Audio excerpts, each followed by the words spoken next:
baseball is dead. Rest in peace. I'm just gonna get out in front of it. I'm gonna get out in front of it. Not a piece of cake. No, All not right. a piece of cake. Hold on. I couldn't even. Let me just address. I want to address the rumors before we how start about here. The elephant. Let's address the elephant in the room. I want to address the elephant in the room because I do have a sizzling hot Mike Trout take that I want to get to. Also, lots of World Baseball Classic discussion that we need to tackle here today. But I just want to address something. There is a photo that has been circulating on the dark web of me. It has fallen into the wrong hands. There may or may not be a photo of me from this past weekend where I am sitting at a table buddy, with 4 plates. There is a plate of bacon. There are 2 omelets and a dish of steak tips with a chocolate milk.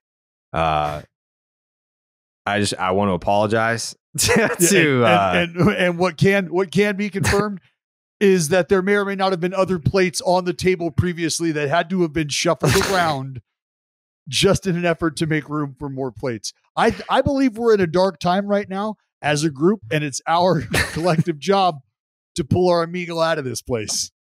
I just want to take this time to apologize because I know I let down the fans. I let down my co-hosts, my accountability partner, Dallas Braden. I've been trying, man. I've been trying to shed the weight. I've been trying to get this thing under control, but my demons caught up to me this past weekend at Irontown, which is I went there with Dallas before. We did go, but it just most people typically stop at on item. You know, maybe you get a little aggressive and you start to order something for the table to dabble, and you're like, I want a bite of this. I think they would like it too. Yeah. Don't have to eat all of it, and we'll sample it. And but you went ahead and you didn't stop there. You just went ahead, and I believe it went something like this. I'll just have the left side of the menu. Just I had 4 meals.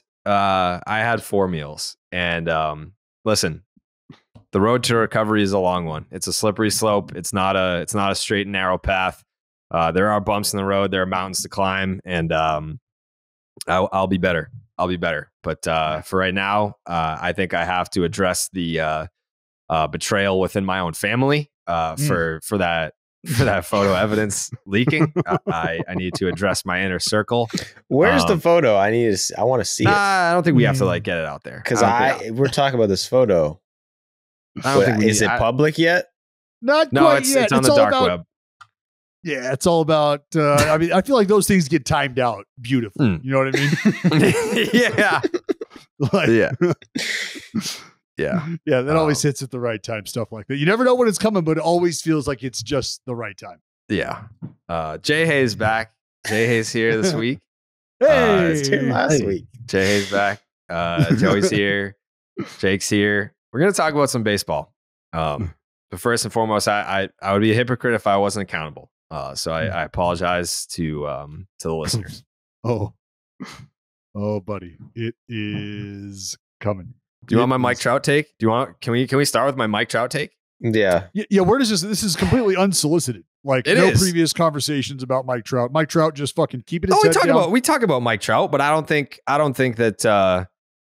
All right, I'll just get into it. So I saw Mike Trout, and we had this discussion back in 2017, the inaugural season of Starting Nine, our first season podcasting together, and the World Baseball Classic was held, and Mike Trout did not play. Mm-hmm. And I believe we had lengthy discussions about he's going to regret this. I feel like as the World Baseball Classic continues to mature and players see the fun that other guys are having, they're going to get some FOMO. Mike Trout, I believe back then, talked about having a little FOMO for not playing in the 2017 World Baseball Classic. He doubled down on that recently, spoke about how he regretted not playing in 2017. He is on Team USA for 2023. my Mike Trout take, which kind of piggybacks off a take that I had somewhat recently, because I said Mike Trout, we're going to start hearing the Mike Trout wants out of Anaheim once Shohei Ohtani signs elsewhere. I think what's going to happen. Is this a showcase? No, is that Mike Trout is going to get his first real taste of essentially postseason baseball. He's got 6 plate appearances in the playoffs. Was not a deep Angels run. Team USA is absolutely stacked. We're going to talk about that. We talk about, Saugus Domingo, my home Dominican Republic. The USA is it's like the Avengers of professional baseball, that team. I think Mike Trout is going to get his first real taste of holy shit, intense, best of the best competition, duking it out for a championship, something that means something. And he's going to say, I think I want more of that. You couple that with Shohei Ohtani leaving the Angels. I think that only stokes the flame of Mike Trout wanting out of the Angels in Anaheim by the end of the year. Yeah, but what's his deal? Does he have a full NTC? It doesn't matter. He can waive that if it exists. Yeah, he could. I'm just. Again, the conversation just immediately goes to the few teams that would even be in that conversation. I'm not saying a trade's going to happen. I'm just saying you're going to start hearing about, Mike Trout's going to be like, Mike Trout is paid through 2027. Here's his contract. Michael Trout, 12 years, $426.5 million. He signed through 2030. Full no trade protection. At the time that he signed this deal, most lucrative contract in the history of the sport. But yeah, he's making $35.45 million annually from 2021 through 2030. Same rate through those seasons. But I'm just saying, it's not about if it's not about where's the fit. It's not about blah blah. No, I'm just saying he's going to get a little taste. About the vibe. Yeah, just about the vibe. I get that, but okay, so he gets that. Then honestly, you want to know what that turns into? What? Leverage for anybody that's interested, because it's not like we don't all collectively know that Mike Trout would like to win a championship. The conversation has always been whether or not people believe he values it enough because he's chosen to stay in Anaheim. He understands they're not building around him. As much as the attempts have been made, they've been misguided at times. And he's felt the effect of all of that. So that's what the conversation has predominantly been about. Now, to your point about him being excited about the vibe of the postseason like baseball and that atmosphere and wanting to have more of that, if the teams who could afford his services understand he's more than willing to get out, it is an absolute lose-lose no matter how you slice it for the Anaheim Angels. It's a lose-lose because you're losing Trout and you're losing anybody worth anything in a move. Straight up. Gone. Jay, I feel like you're withholding thoughts here. No, I feel like first of all, about the Avengers comment, it's the Avengers if none of them are pitchers. Yeah. Right? Yeah. Okay. Let's be fair about that. Yeah. Yeah. I just want to make sure because that Team USA pitching staff is a little dicey. A little light. It's light. Yeah. They could thump their way to a title though. There's no question. Yeah. I just love how we've become the podcast that is like the trying to get Mike Trout to leave Anaheim. Yeah, we are just antagonizing the shit out of any Angels fans that may or may not be listening at this point anymore. Like, hey, here's my new theory on why after Shohei Ohtani tells them to fuck off, Mike Trout is definitely guaranteed to, even though we already said he was probably going to leave it. I don't think the future is very bright there. I think they're in a lot of trouble, and I think you're probably closer to correct than incorrect on all of this. The general idea that they're headed for a possible exodus long-term or medium-term of the greatest players in franchise history. That's tough. Just tough. Is that Team America World Police? Yeah. Fuck yeah. Mike Trout here to save the fucking day. Yeah. Angels fans probably over it, probably sick of it, but sick of what? Makes sense. Sick of Mike Trout. Sick of Mike Trout. Get this fucking guy out of here.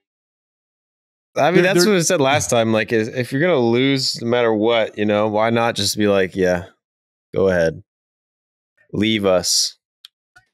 We're literally making up a narrative that doesn't exist. Like, he's never expressed any interest. You got a mouse in your pocket? Get this fucking guy out of here. All he does is go on Baseball is Dead, talk about how he doesn't want to fucking be here anymore. He wants to go play for a winner. Then fine, fuck you. Go play for the winner. If I ran the Angels and Ohtani left, I would double down on prioritizing to make sure that Trout did not leave.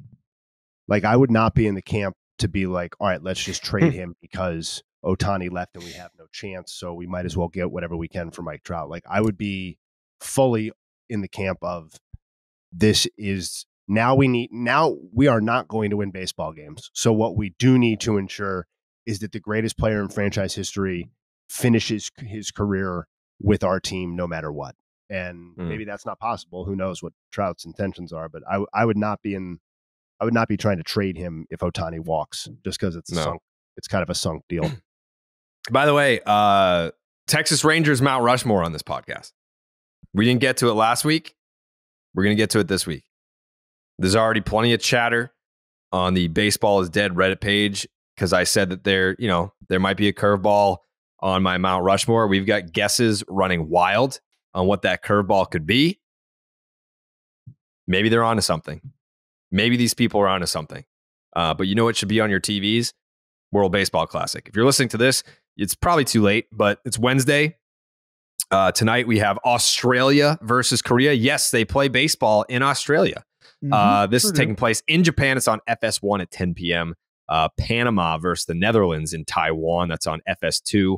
That's at 11. A lot of late nights. If you're going to be watching some World Baseball Classic action in the early going, it's a lot of late nights, early morning, because tomorrow morning you got China versus Japan at 5 fucking a.m. in Japan. Let me tell you something about that game. Tell me about it. That Shohei Ohtani is pitching that game against China. Yes. And that might be the biggest mismatch ever that you'll ever see. Like, on baseball on paper. Yeah. I'll tell you this. I remember in instructional league, the Chinese national team came out and played us in instructional league. We didn't finish the game. What was the score? We didn't finish the game. Careful. You'll get your VIP status revoked at Kowloon real fucking quick. You keep shitting on the Chinese national team.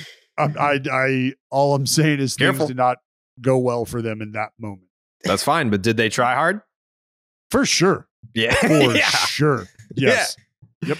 Did any big leaguers emerge from that Chinese national team back then in 2000, probably 7? No. Was that the year? There's never been one. That was 04. 04? The year you got drafted?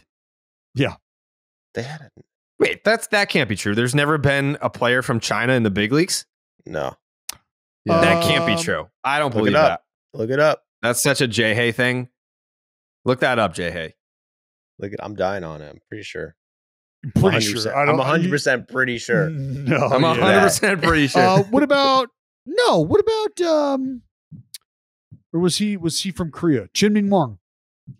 Yeah, he's from Taiwan. Are you sure? MLB players. Yes. MLB players. Yeah, it appears that there was someone named Harry Kingman, like pre-modern era sort of baseball. But in terms of like, doesn't seem like it, I don't think. I mean, I just Googled MLB players from China and they're showing me Ichiro Suzuki. That's racist. That's wrong. Yeah. Colton Wong is from Hawaii. So Bruce Chen is of Chinese descent, it looks like, but was not born in China. I think that's what we're talking about, right? Is somebody who born in China? Born in China, played in some sort of league there. Yeah, like how Ichiro has come over. Yeah, I don't believe that's not happened yet. Wow. They're trying hard, dude. They're spending a lot of money. Trying hard. I swear, I've looked into this. There's a whole in developmental league in China. They're trying. MLB's trying. They've done games in China. They're trying to get like a Yao Ming, effect and make, China, because like whoever baseball. that guy is would be one of the biggest stars in the world.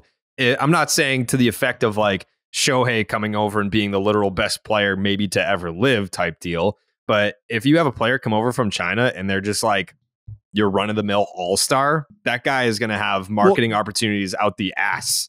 That's the idea. Like it's just always so crazy to me. Jay or Jake, somebody maybe look this up right now. Or ask fucking Siri. What's the population of China? It's got to be like what? 2.5 billion? There's billion. There's it's 1.4. 1.4? So there's 1.4 billion people in China. 1.4 billion people as of 2021 in China. And I always think about this. And now how many people are in Curacao? Where is that? It's like 100,000.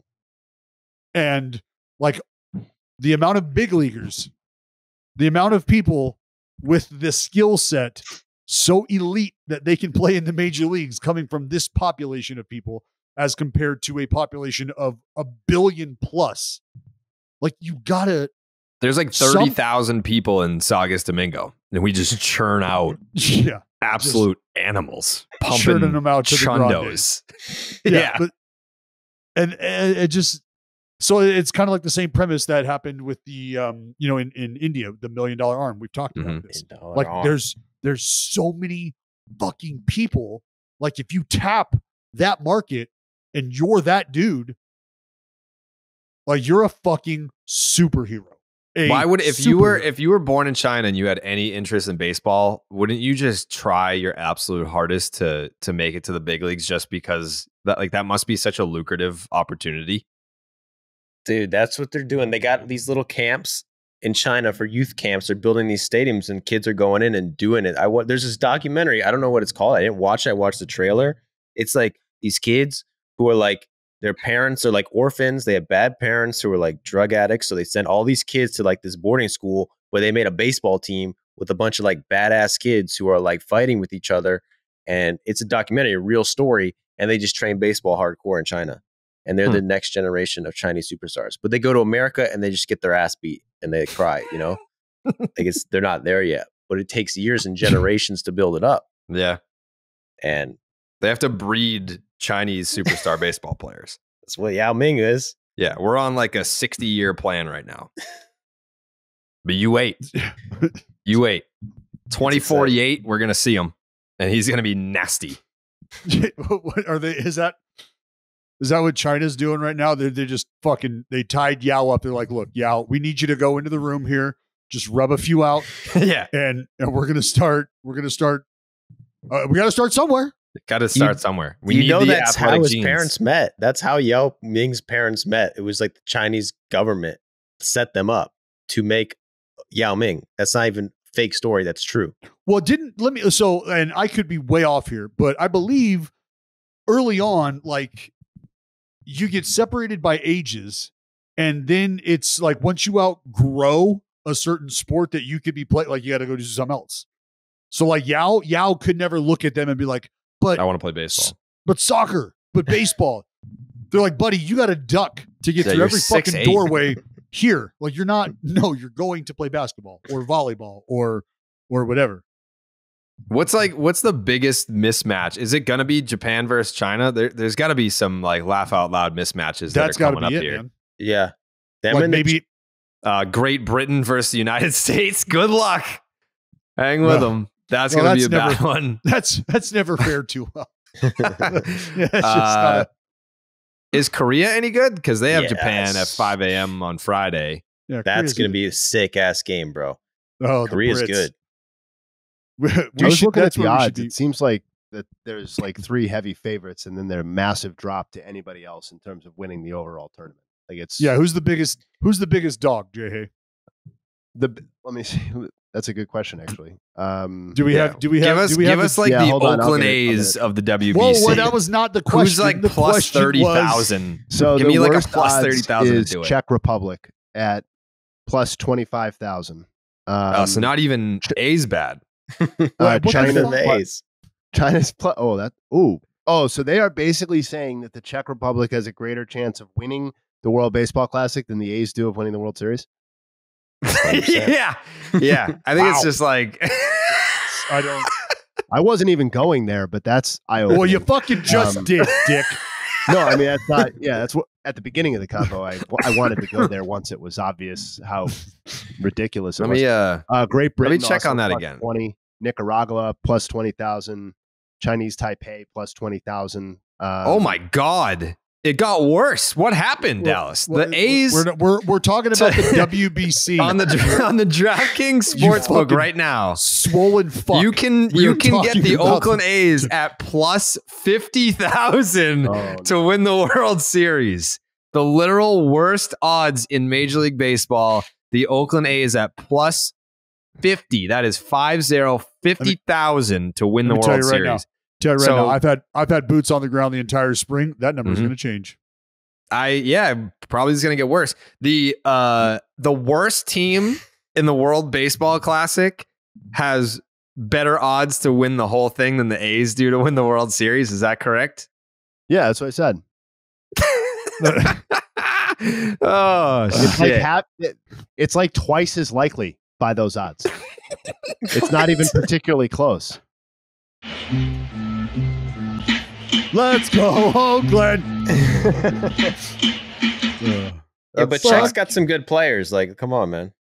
Yeah, well, who's there? Yeah, give me their 2, 3, 4. Joe, you really like those guys. They got some good guys. They got Eric Sogard. Yeah. Is he really? Yeah. Yeah. How many people right now? The face of baseball competition. How many people are just digging into their ancestry.com heritage lineage just to see like what team can I play for so I can get some goddamn ABs in this thing?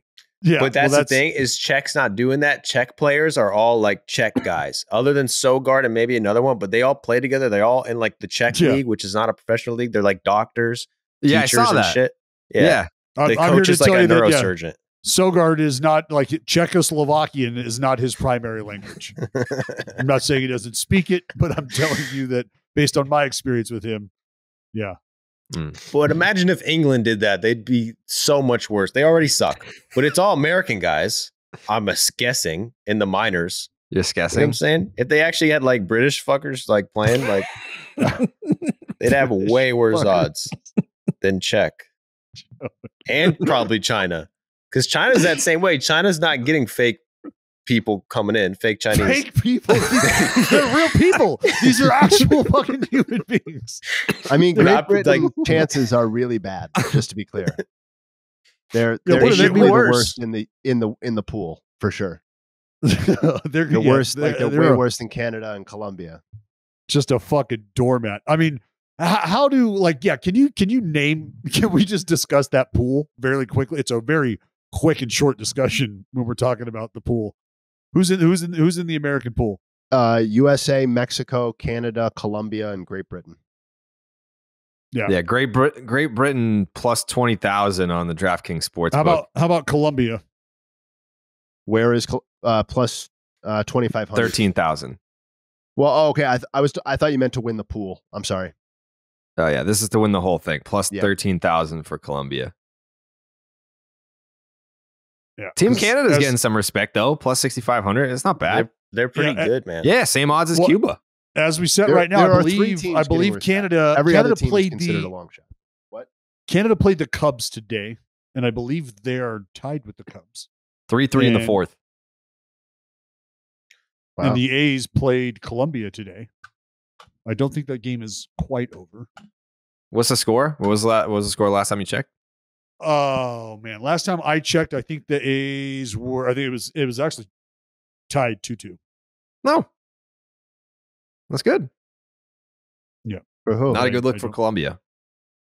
I don't know. That's again fucking unnecessary. Colombia. I'll tell you this. Colombia. They have been together as a team collectively for about 72 hours, I believe. Like yesterday was the first day they all got together. And now playing today. Seems less than 72. Yeah, for sure. Way less. Maybe 48 hours less. So you worried about their team chemistry or? Nope, not too worried. I just, like I said, the odds in that pool, not in their favor anyway. What are you, Dallas? What's your heritage? I am Irish, and I am German, and I am Native American. If you could play for, I mean, there's no German baseball team to my knowledge. There's no Ireland team either. You just play for Team USA. That sucks because they wouldn't have you. No, they wouldn't. Not good enough. Just so yeah, I would maybe like that's probably where I do the ancestry.com thing. Like, hey, let's fucking see what we got, and I just like send out a mass resume. Like, is there any takers here? Yeah, I don't know. You know, I could see you playing for Panama. I think you could like. Because you could be, if you're Jewish, you can be on Team Israel. You don't have to like be from Israel, obviously. But if you convert, could you still be in? Because I think, why not? Well, because I feel like this is more like for the Israel team. That's what I'm asking. Send out the bat signal. Let's get Kevin Youkilis on here. I think Ryan Lavarnway is on the team. Yeah, we know a couple guys on that team. Is Uke managing? He is the hitting coach, I believe. Okay. Yeah. Great guy. Just saw him down in Fort Myers. He was calling some Red Sox games, all jacked up about going over to coach Team Israel. Posted the selfie today. Guy hasn't aged. I guess that's like a cheat code though, when like you've always been a bald guy. Like it's hard to age versus like people that maybe are like fighting male pattern baldness. Then you can like gradually just see it going like year by year. They just like those guys that just like refuse to just throw up the white flag. Just the fucking worst, right? The absolute like fucking buddy. Yonamir. Yeah, it's tough to look like you've aged when you just you committed to it a long time ago. But I've been committing to Blue Moons all off season long. We're almost we're 3 weeks out from opening day. Yeah. 3 weeks from tomorrow, Thursday. 3 weeks from Thursday. Spring training's here, which means the baseball is finally back. And Blue Moon gives you a dose of ballpark nostalgia to get you excited for the baseball season. In fact, Blue Moon was born in a ballpark at the Sandlot Brewery in Denver, Colorado. Its bold flavor, bright explosion of color, and iconic orange slice ritual guarantees a one-of-a-kind beer experience for the perfect spring weather. Did I tell you I'm building a bar in my house, Dallas? No. Where's this going to be located? Just in the media room. So if you come by and we're watching some baseball games on the TV, then there'll be a bar right to your left. Love that. And I'm trying to get some Blue Moon taps on that thing. Yeah, absolutely. Yeah, just get them free flowing. Can I design it? Can I design one of the taps? We need just a Blue Moon with maybe some baseball seams on it. I think that would be nice. That'd be great. Get a whole fridge full of oranges. Oh, get those ready to get cut up. Just a basket of citrus ready to roll. Fridge full of fucking moons, baby. Yep. I'm gonna. I don't know where to go. Maybe you have some advice, Dallas. I want to put baseball bats lining the front of the bar. Where could I just get an abundance of baseball bats at like a good deal? I know several places. Okay. Do you think you think a bat company would want to sponsor my bar? I think so. Do you want do you want players' bats, or are you just looking for bats? I'm just looking for. I mean, it would be cool to have players' bats. Like I have some players' bats for sure. But I would take any. I think to make the aesthetic fit the room and the vibe, I might just go all black bats. But I'd be open to whatever. Gotta go triple lacquered. Gotta make them shiny. Yeah, they're definitely gonna be shiny. Yeah, they're definitely gonna be shiny, and I feel shiny when I'm sucking down an ice cold Blue Moon from its refreshing flavor with Valencia orange peel for a subtle sweetness and hints of coriander. Blue Moon Belgian style wheat ale is one of a kind beer that's made brighter. It's carefully crafted and full flavored with refreshing notes and a smooth, creamy finish. Why strike out with the same old beer when you can get something that's one of a kind? Best served with a signature orange garnish to showcase its beautiful hazy color. A beer this good only comes around once in a blue moon, but you can enjoy it all season long. Bring the ballpark to you for spring training. Blue Moon Belgian-style wheat ale is one of a kind every time. Get Blue Moon delivered by visiting get.bluemoonbeer.com/rocket to see your delivery options. That is get.bluemoonbeer.com/rocket. Blue Moon, made brighter. Celebrate responsibly. Blue Moon Brewing Company, Golden, Colorado Ale. I have an observation to make. Okay. It's very interesting. So before the move to DraftKings, Starting 9 was almost like the more serious baseball talk show, and Section 10 was more like goofing off and whatever. I feel like they've flip-flopped. Like, I feel like Baseball is Dead is way more loose and like fucking around goofy, and Name Redacted is now like more like serious baseball talk. Well, you're trying to talk people off the ledge. You're trying to justify a lot of things over there, and I'm sure that you got to put a serious hat on for that. I can understand that, Jared. So this is definitely a safe landing spot. No, not at all. You're lashing out. Not at all. Just I think that's the palpable difference. Is baseball's fun, and we get to enjoy it here.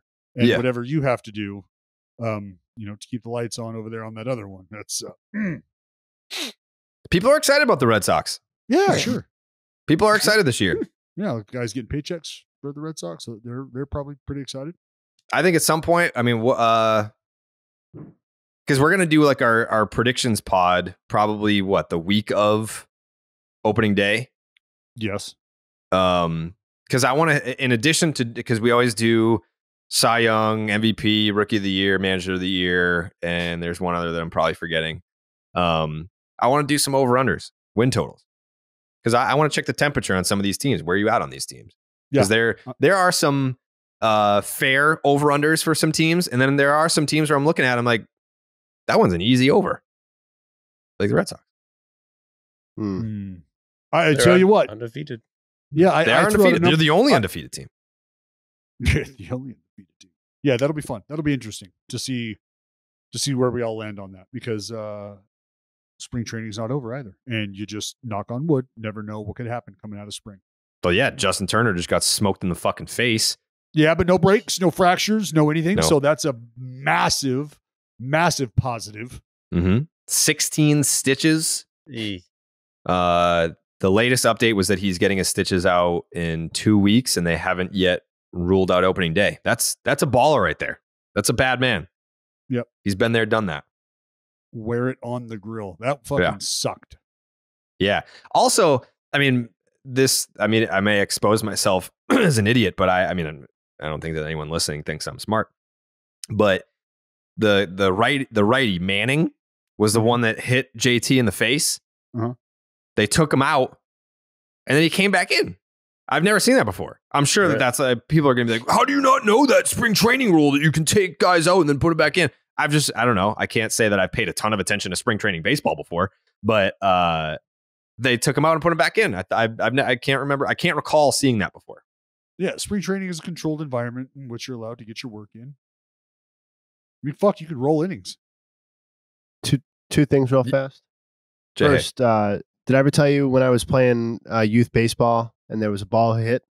I was playing short, ball hit, took a bad hop, jumped up, hit me right fucking in the face. My teeth went into my lip. I was just like gushing blood all over the infield, and I was like rushed to the hospital. And then I don't exactly remember how long it took me to come back. To me, it felt like maybe a couple of days. I'm sure it was more like a couple of weeks. But it was within the same season, and we ended up playing the same team where that had happened, and the opposing coach yelled to the batters, hit it to the shortstop. He's afraid of the ball now. I thought that was in bad taste, personally. I was a little afraid, if I'm being totally honest with you, because So he had a good read on you. Great coach. He had feel. Imagine Jay just seeing a sports psychologist because in Little League he got hit in the face with a one hopper.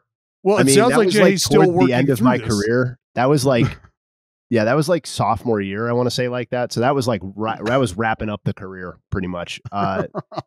Secondly, I did some research during the ad read. This via the Jerusalem Post. Okay. Simply being eligible for citizenship in a given country is enough. And what that means for Israel is under Israel's law of return, anyone with at least one Jewish grandparent is eligible for citizenship, as are the children and spouses of Jews. So pretty broad tent in terms of being able to participate on Team Israel. According to the article, that means it has historically been composed of American Jews, as I think we already sort of said. But is Team Israel casting a wider net than everybody else? No, I think found a loophole. The way I'm reading it is that if you're eligible for citizenship in a given country, you are eligible to play in the WBC for that team. So what that means, but nobody else is enlisting relatives to the extent it sounds like. I don't know. Israel I would have to read the charters for each of the countries, but it it does seem like it varies from country to country, and that maybe the standards are different depending on which country you're trying to get into, or not trying to get into, but trying to play for. You're a part of. Yeah. This guy who plays for Great Britain, Graham Spraker, he was a minor leaguer free agent, and his mom was born in Hong Kong, so that means he's technically able to play for England, and he had no idea. So now he's on England. I want to say that out loud again. His because mom was born in Hong Kong, which is in China. And used to be owned by England. So that makes him eligible to play for England. Yeah, if your parent was born in Hong Kong before 1997, you are eligible to play for Great Britain. Bang. In baseball. What? Am I missing something? No, Joey already said it. It's because it was a what you call it? Not territory? No. Territory. Huh. Yeah. Right? Or is it a province? It's like, dude, we need to step very carefully on Hong Kong content, I think. It's gotten like Daryl Morey in trouble, I feel, and like some others. I don't know. I have no idea. I just know it's a hot button issue. That's all. I don't have to. We're trying to figure out who can play fucking baseball. That's what we're trying to figure out. I mean, I don't know, Daryl. I don't know what you got going on, man. I'm not privy. Sorry about your luck. Joey is correct. Its history is as a British colony, dating back to the early 1800s, early mid 1800s. So same thing with the Aroldis Chapman.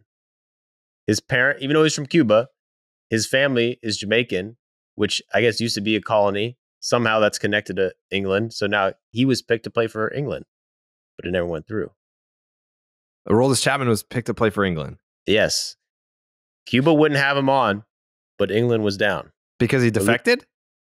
Yeah, because he defected during an international tournament. I think that's where they drew the line. They're like, yeah, man, back. You were here representing us and decided to bounce. Like, we get it if you wanted to take off, at home. But I mean, he also defected from the Yankees before the playoffs last year. So he has I see a trend developing. Yeah. He's got big D energy, all right. Yeah. He does. Imagine that. He went to Team Cuba and then just defected back to Cuba. I don't want to fuck the Royals, dude. Yeah. Yeah. It's quite the trend that he's established. As far as the World Baseball Classic pool goes, it's exciting to see some of these matchups. Like I'm excited I'm obviously not going to wake up at 5 a.m. to watch Japan and China. Do it. I'll probably do it. I will be up early. I'll probably be up at like 7 tomorrow. We'll be up actually, and we'll probably watch. So I'll report back. Jay Hay's on it. He's our Japan China correspondent. I know we're kind of dicey on family content on this podcast, but this type of stuff is great for people with young children. Yep. Phenomenal. But then you're missing out on all the 10 p.m., 11 p.m. games. No, I'm not saying I'm setting my alarm to get up for the 5 a.m. I'm saying I am already probably up, and there will be live sports on for me, and that's why it's good. Yes. Yeah, Jared, I'd rather watch the 10 p.m. You don't sleep. So he'll be awake. No, I know that. I know that. But that's why, I'm a podcast guy, not a family guy. You can only be one. Yeah. Well, it's maybe to be some of us balance. the face of the pod, for sure. Yeah, some of us balance. So yeah, To be just a family little, is not tolerated around. to just these be a little parts. minion. Yeah. Don't Is even not fucking bring it up. Yeah. Don't even bring it up. If you need a family to get up at 5 a.m. to watch freaking Korea, Japan, dude, do you guys know the history of this rivalry? Are you getting up independently to watch it at 5 a.m.? I am. All I right. 100% do, because I've You're been on looking an at this island shit. on this podcast. I don't think either of these other two are. You guys, well, they should, dude. Bro, this is good. This might literally be the biggest game in like these countries' history ever. You know when they played each other in 2006 in the semifinal? It was the most watched sporting event in like Japanese history. It was like 60 million people, which is a half of the country. And fucking Ichiro was talking shit. Dude, it's this crazy backstory. They hate each other. Japan and China? No, Japan and Korea. It's When a is crazy that? rivalry. That's Friday morning, 5 a.m. Okay. Friday morning, March 10th, Korea versus Japan in Japan, 5 a.m. Eastern Standard on FS2. I'm telling you, that's the game of the tournament right there. Japan versus Korea. The pod should go Going down. We should go to Japan on Friday. on Friday. How long is that flight? Dallas will do that. I think we have to take off pretty soon. I've already got the hall pass, but my wife is on a standing green light for me to go to Japan for the summer baseball tournament. Dude, it's sold out. They'll kick your ass if you even try to get close to that place. Boston to Tokyo nonstop is 17 hours and 20 minutes. That's And why you you can do gotta that fly. for $2,700. That's only one way.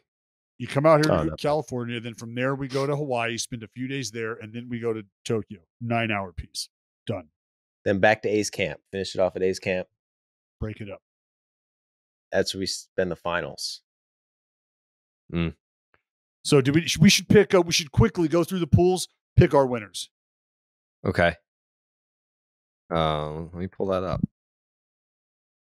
I know who I'm taking overall. These are the pools. Pool the pool. Pool A. Chinese March Taipei. 8th. March 8th through the 13th, you have Chinese Taipei, Cuba, Italy, the Kingdom of the Netherlands. Mm-hmm. And when this was written, it says TBD, winner of 2022 WBC qualifier. I don't know how. No. Well, this is from 2022. Panama. Is it Panama? So I got it. Yes. Chinese Taipei, Netherlands, Cuba, Italy, Panama.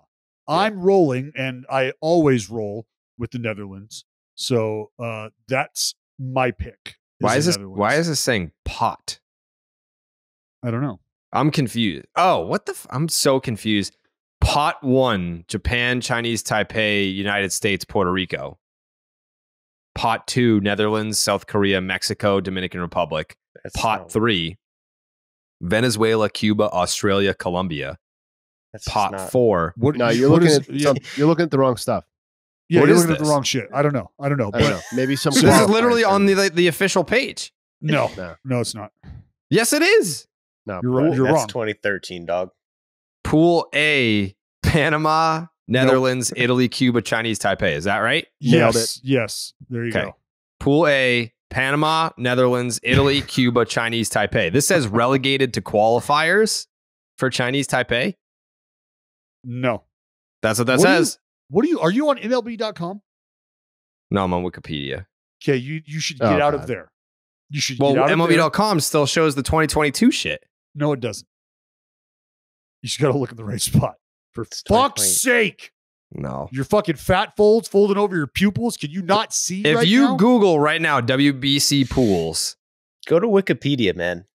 That's where I was. How about all of you stop and go to MLB.com? Who has the correct information? Me. I do. All right. Someone fucking read it then. I do. All right. I just did. Go ahead. So who we taking? I've taken the Netherlands out of Pool A. Chinese Taipei, Netherlands. That's who Dallas is taking. Cuba, 0-1. Italy, Panama.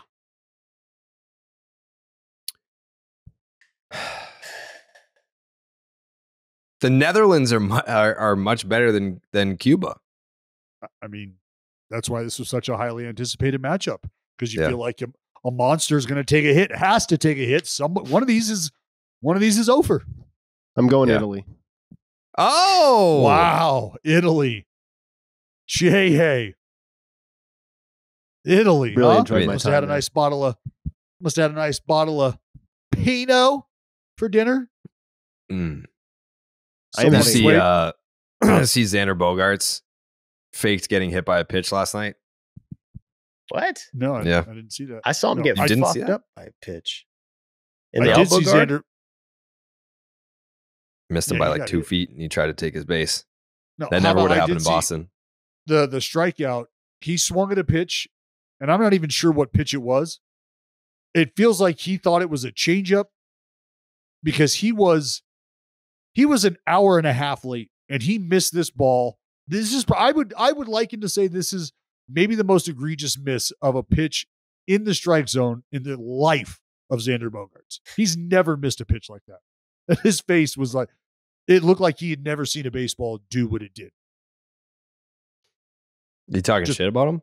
No, it was just, it had me like wondering, like, what the fuck was that? He didn't like it. Yeah, none of that sounded complimentary. Well, that's what that was. You guys are connecting the points right there. That's why he pretended to get hit the next time. He's not feeling 100%. He's like, I don't know if I can catch that train right now. Yeah.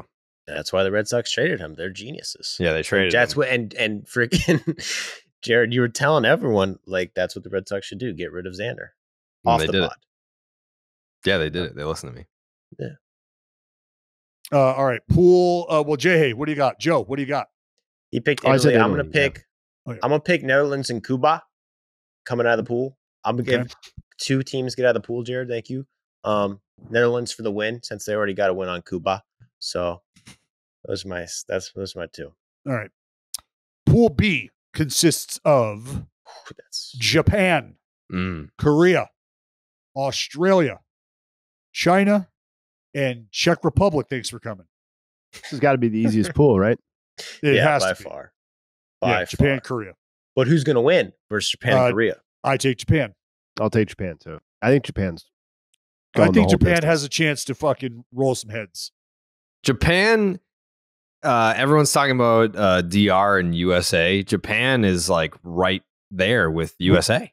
We all saw the footage of the young prospect. How old is he? What, 21, 22 or whatever for the Japanese team? Fucking lighting Darvish up. Did you guys see the video of that? I'm very excited to watch that roster play. Just banging fucking Darby all around the yard. Like he hit a ball to center. He jumped ship out of center, and you could hear everybody as soon as he hit it. Boom! Oh! Like everybody was like, "Oh shit!"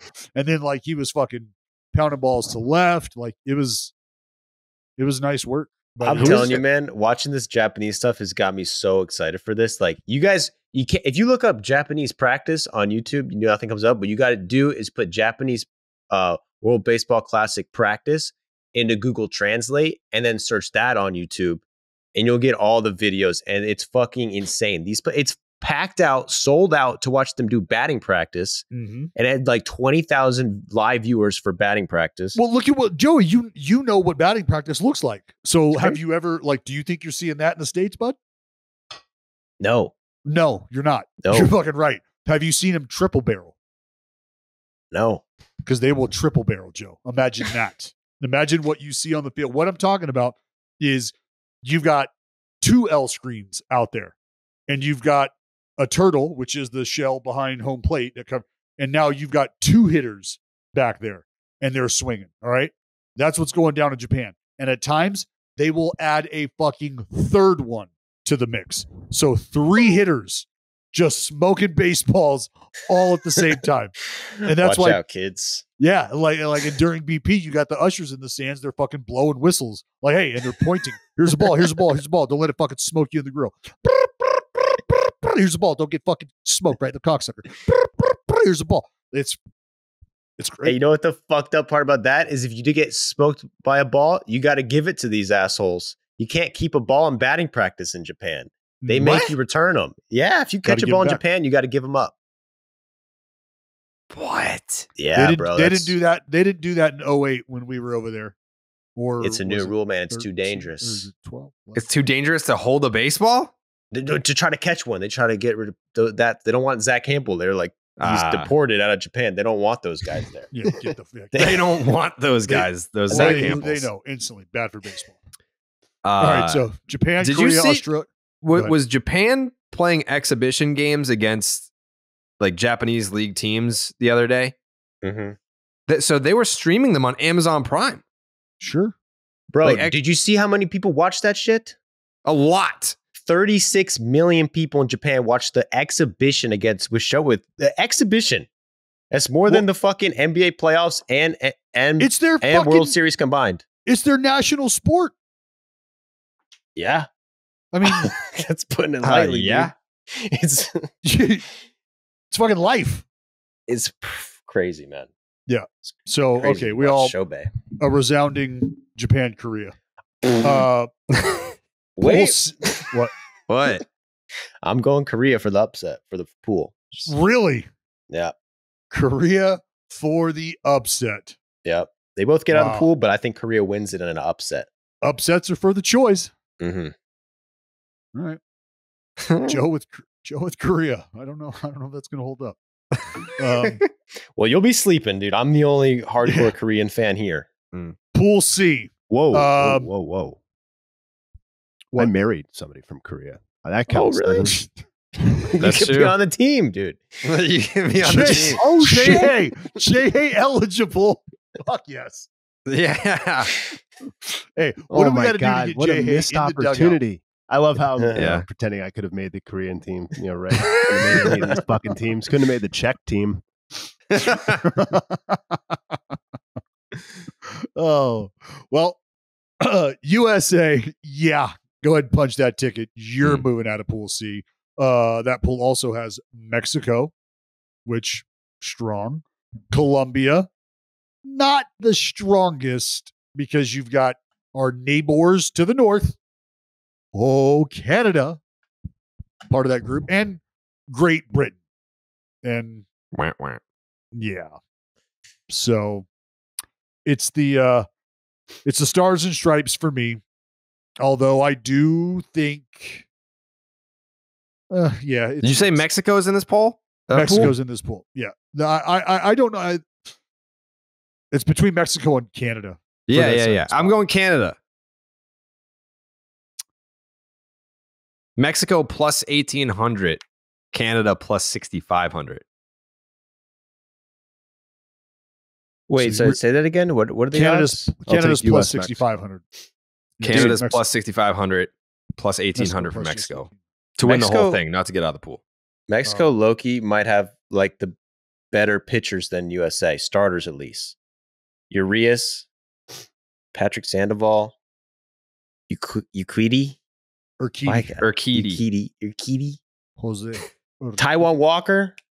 Yeah, I mean, for the World Baseball Classic, that's probably, is that better than our 4?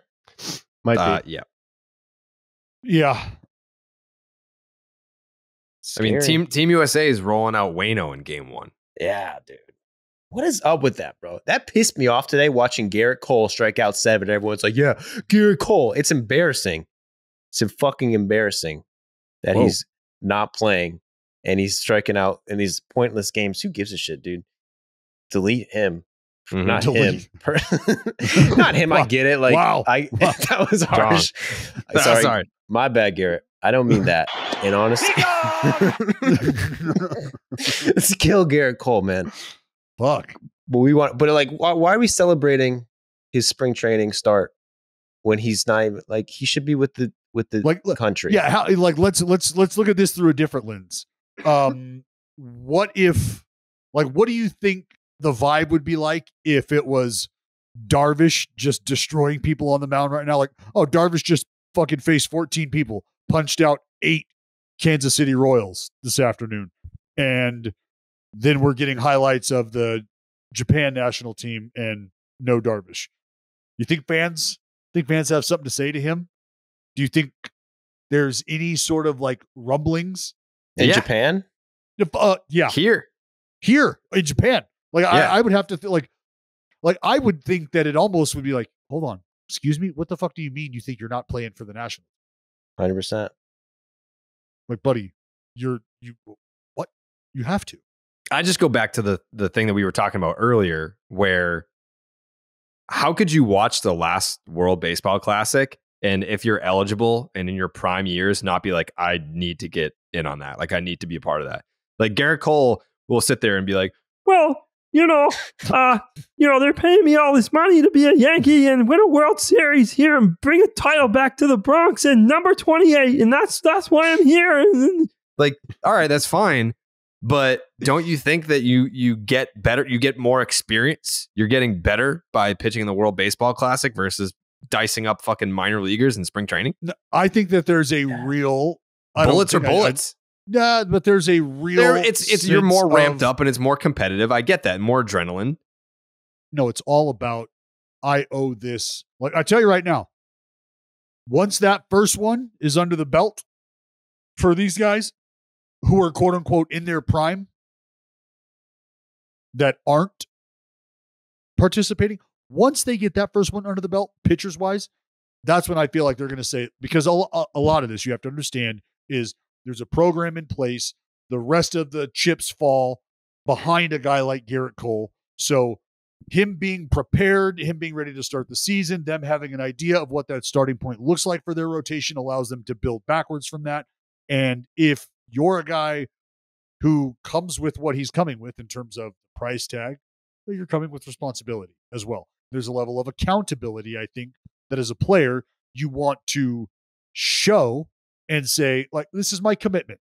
I understand that I have the opportunity to go to the WBC, and that's great.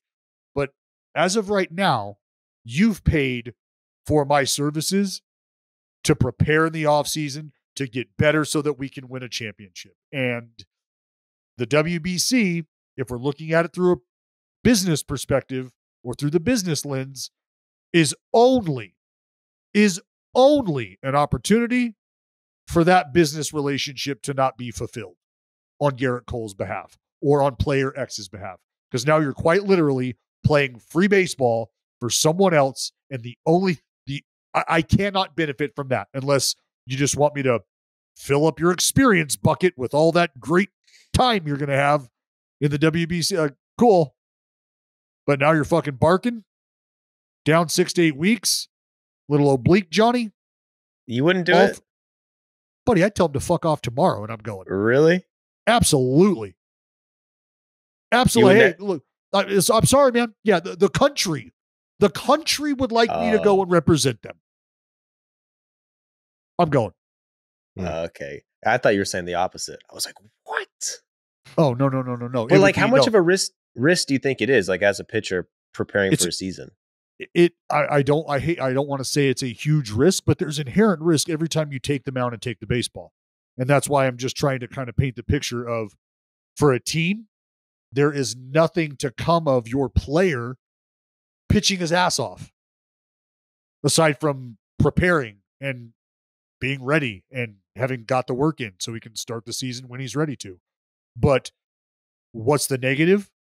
Say he forms a blister, right? Like nothing structural, nothing anything. Let's just say that happens.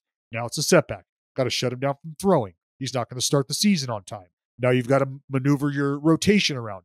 This might even require you starting a guy who's not even on your fucking roster right now in the big leagues because you got to move shit around. All because of fucking blister, because this guy was fucking ripping slide pieces in the WBC. But do you think there's more of a risk pitching in the WBC than in spring training? And especially if they're all on pitch counts in the WBC? No, it's just, it's a matter of, if that happens in our uniform, then there's ways we are protected. If it happens not in our uniform, it just feels like, why did we even let that happen? It's a hindsight, because you'd like to say, well, if we had our guys around him and he was under our control and his routine was the same and nothing was changed, do we ever encounter this? Yeah. It's the whole like, oh, I get it. I'm with you. Like, well, under that circumstance, like, don't walk outside, man, because you could get struck by lightning. Well, I got to think this. If you're the Yankees and Aaron Judge isn't playing, Garrett Cole's not playing, Makes me think the Yankees are freaking manipulators, not letting their players play. So why the fuck is Shohei Ohtani going to sign with New York this offseason? Great question. That's a great question, Joe. And he's not. No. He wants to play for a winner. He wants a chance at a championship. Mm-hmm. Japan. And he wants to play for Team Japan in the World He's Baseball going back Classic. to Japan, dude. He'd rather go to Japan, play for the Buffaloes than the Yankees. Damn. It's hard facts. Cold hard facts.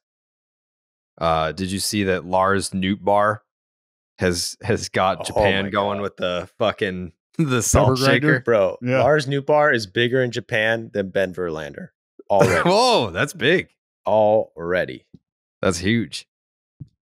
Global superstar. Old Lars Nootbaar. See, that'd be a great bat contact to have. Lars Nootbaar, co-owner of Birdman Bats. Yeah. Out of San Francisco, California. Yeah. Shout out to Birdman Bats. No free ads. No free ads. I love those guys. Did you see Nelson Cruz became the first general manager to hit a home run? It's so good. Cano hit one too. Yeah. They're both 40 plus years old. Those are some grown ass men out there socking dingers for the Dominican. Good to see Robbie. Isn't that funny? That's funny though, that like everyone was like, oh, this Dominican team, best team ever assembled in the history, this lineup. And now it's like Robinson Cano at 38 is your first baseman. I saw a tweet today. Like, isn't he 40? He's 40. They were like, oh, imagine the luxury of having Eloy Jimenez hit 7th. And I looked at the lineup and I was like, yeah, but Cano's hitting 5th. I was like, yeah, he's 40. He turned 40 in October. What about, is Nelson Cruz on the team or not? Like, yeah, he is. He hit a home run. But like, I thought he was the GM. What does that even mean? That's what I just said. He's player coach. He is the first general manager to hit a home run in a professional game. Nelson Cruz. What is it? Is he like the manager? General manager. He assembled the team. Yeah. And then he socks homers. But he's not like calling the signs, right? He's not doing. No, general manager. General manager. Player acquisition. Yes. Okay, well, that's not a coach. And Jared said player coach. I didn't fucking say that. Dallas said that. Whatever. Whoever said it needs to take it back. I said player coach. He's not a coach. And he's a player general manager. Whatever. Is that not confusing? Why do you need a general manager? It's not that confusing. He's a general manager who also plays for the team. Like that's what I would be if you still play baseball. So why don't you talk to all the guys that we would like on our team? You assemble them, and then you can play too. Okay. Like, how hard is that, though? Everyone wants to play for the DR, dude. Those guys love their country, unlike our fucking people who don't want to play. Garrett Cole. Well, we've already established that Garrett Cole hates the United States of America. He does. Yeah. Yeah. Duh. He said he's only in America to collect a paycheck. He said that. You're going to get him extradited. Yeah. He deserves it. Kick him off the tour, Doug. Our next pool. This is pool C? This is pool D. D. Pool D for the Dominican. Pool D is in defecting. Yes. Dominican Republic. Yeah. Venezuela. Boo. Puerto Rico. Puerto Rico. Israel. Mm-hmm. And Nicaragua. Puerto Rico, Venezuela, DR, Israel, Nicaragua. Israel and Nicaragua, thanks for your participation.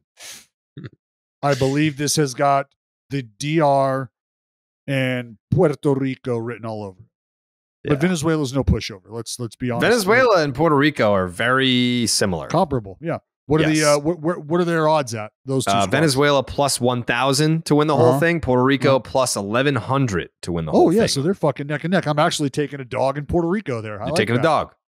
Mm-hmm. Yeah, so I'm going DR and the dogs. DR and the rich port. Do you think DR is heavily favored? Like everyone's blowing their lineup and everything, but mostly favored because of their pitching?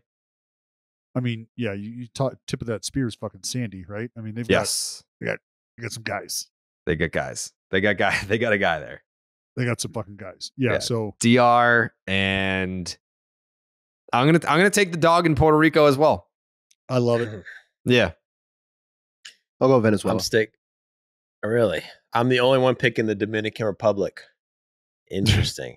Jared, I didn't think you'd do that to your home country. Right after you criticize Garrett Cole for being a traitor. Didn't you just say 2 teams make it out? I fucking picked Dominican Republic and Puerto Rico. I thought you picked Can you just fucking get your shit together, dude? Well, didn't you take I'll pick it. I got the dog. Shut the fuck up. I would ever pick against the Dominican Republic. You're gonna get me fucking killed, dude. My bad. This ain't a game out here. That I'm falling behind the boss of Domingo Saugus.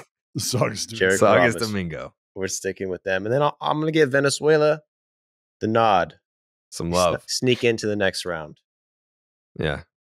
Joey Chalk. Joey Chalk. I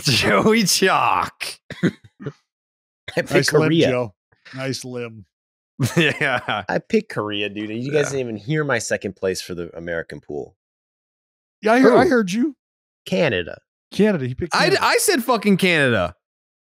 Joe, we're on the same page, bro. Come on. All right. As long as you're back in the DR. I've never left. I never left. I'm going DR Venezuela. DR Venezuela. Okay. Okay. All right. Well, them's be the picks for the World Baseball Classic. Yeah, we're gonna need a graphic for that. Jake, fire up the graphic machine. When does DR play? They play on Saturday at 7 p.m. against Venezuela in Miami on FS1. That's my weekend. I literally had someone text me earlier today being like, hey, it's so-and-so's birthday. So-and-so's birthday on Saturday. If you want to come out, we're doing drinks, dinner, whatever. And I was like, can't do it. Dominican Republic's playing. You're like, all right, yeah, that's funny. But like, seriously, like it's so-and-so's birthday. Like they're pretty big deal. Like you need to be there. And I was like, the fucking Dominican Republic is playing this weekend. Yeah, I'm out on that. Give me an address. I'll send a card. I'll shoot a text. Maybe I'll throw up an IG story post. Happy birthday. Let's go Dominican Republic. That's where we're at. That's where we've been at. Damn. Yeah, bro. This weekend we got Dominican Republic playing. What else is coming up on Saturday? Because I feel like people are going to be settling in. You have China, Australia. No one gives a fuck. Panama, Italy. No one gives a fuck. That's on Friday night. Saturday at noon, Puerto Rico has Nicaragua. Colombia, Mexico at 2 p.m. DR, Venezuela at 7. Great Britain versus Team USA. That one's on Fox. That is the lone game on Fox on Saturday night. Yeah, Saturday, Colombia. No. Oh, Saturday night. Yes. Yeah, because you got Colombia, Mexico at 2 p.m. Yeah, Colombia, Mexico on Fox. Great Britain, United States on Saturday. Yep. Great Britain, Canada, Mexico, US on Sunday. Colombia, Great Britain, Canada, US on Monday. Before you even wake up on Sunday, Japan will have already wiped Australia off the map. 6 a.m. on FS1 in case you want to witness that bloodbath. Tuesday, Canada, Colombia, and then Great Britain, Mexico. And then Wednesday, Mexico, Canada, US, Colombia. That is what's going down in Phoenix.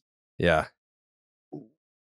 I'm excited. Every morning I wake up. I mean, it's obviously a lot to remember, a lot of moving parts here. I wake up every day and I look at the schedule. Who's playing? Where can I watch them? It's all like FS1, FS2, Fox. It's all over the fucking place. Yeah, everything is FS1, FS2. All the early games, or the big Fox or Fox Deportes if you want the quarterfinal round. Yeah, the quarterfinal round game is on. Fox. I only FS1, watched FS1. I only watched the DR on Fox Deportes. As you should. Yeah. What was your guys' take on the guy with the horn? Were you pro guy with the horn or anti guy with the horn? There's a backstory there. I'll try and find. Oh, okay, right here. Baseball games. This is from Matt Monaghan. And he tweeted, the guy with the horn that everybody seems to be hearing on TV is a trucker who lives in Houston, born and raised in Cuba. He apparently goes to every international tournament Cuba is in, U18, World Cups, etc., with his trusty horn. All the players know him. So I saw a bunch of uneducated baseball fans on Twitter last night complaining about this guy. Fuck you, all you guys. You're ignorant. Imagine complaining about like the drums in Oakland. Like that's just part of the experience. That's it. Well, that dude, I can't tell you how many people, and it's going to happen again this year because there's going to be teams that don't play the A's that are going to come to Oakland, and those fans are going to be hearing the drums, and they're going to be hearing the horns and the bells. There's going to be no fans. It's going to be pretty able to hear the drums. What was that? I said you're going to be able to hear the drums because there's going to be no fans to drown out the drums in Oakland. That's who do you think the fucking drums play themselves? No, there's going to be fans. Is that so I don't know the backstory with the drums in Oakland. Is that the same guy or guys? Like, what is that? It's a crew. It's a squad. It's a whole squad. I mean, they've been doing that forever. Yes. They play drums and they have like, this is how intricate it is. Shit changes based on the count. Like if you get a strike thrown, you get a little rhythm. You get a ball, there's a little rhythm change. Like it's crazy. It is intricate. Each player has their own fucking thing. Like, oh yeah. Can we get these guys on the podcast? 100%. I would like that. I would like to talk to them. 100%. These are the people that we need to be talking to. Yeah, 100%. Like we could get A-Rod on, Dallas's close personal friend, Alex Rodriguez. We could get him on. Sure. But nobody's here for that. We could get Frank Thomas on. Nobody's here. We could get David Ortiz on. Former teammate. But these are the folks that I want on. The people behind the people. Get the guy from Cuba and Texas, man. Yeah, we could. That's an interesting story, man. Falling around the freaking Olympic baseball U18 tournaments at like Cuba and like. You know what we should do is we should have each fan base nominate their representative for their super fan.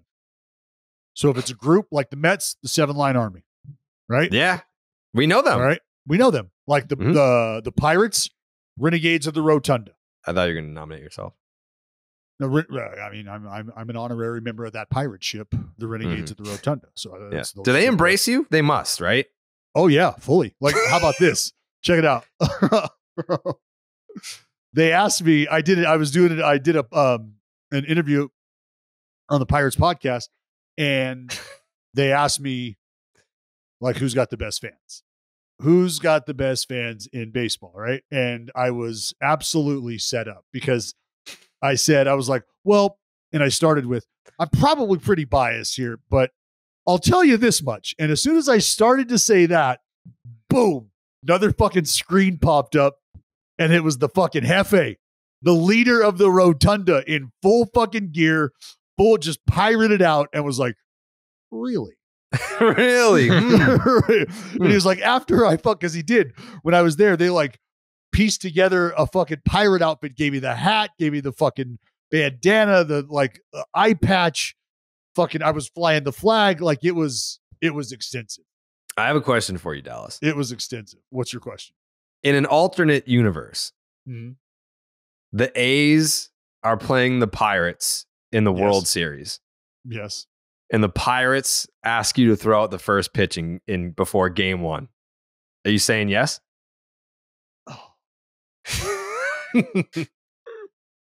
Game 1 of the World Series. Dallas Braden, here he comes. I feel like you would be able to hide behind like, yeah, like, you know, it's for both. Like I'm throwing, it's like, you know, you could take control of that. I might be able to steer the narrative favorably.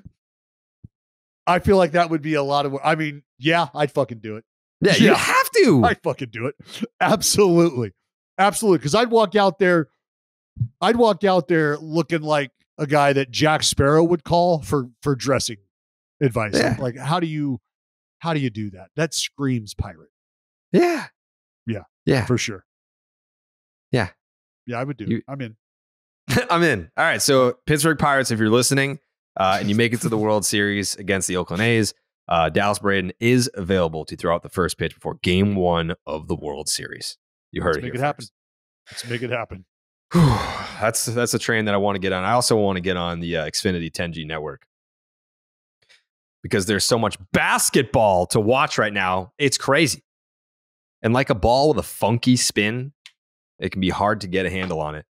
Now you can stay on top of all the madness with Xfinity 10G network. With Xfinity 10G, you can power an entire house full of devices with ultra low lag.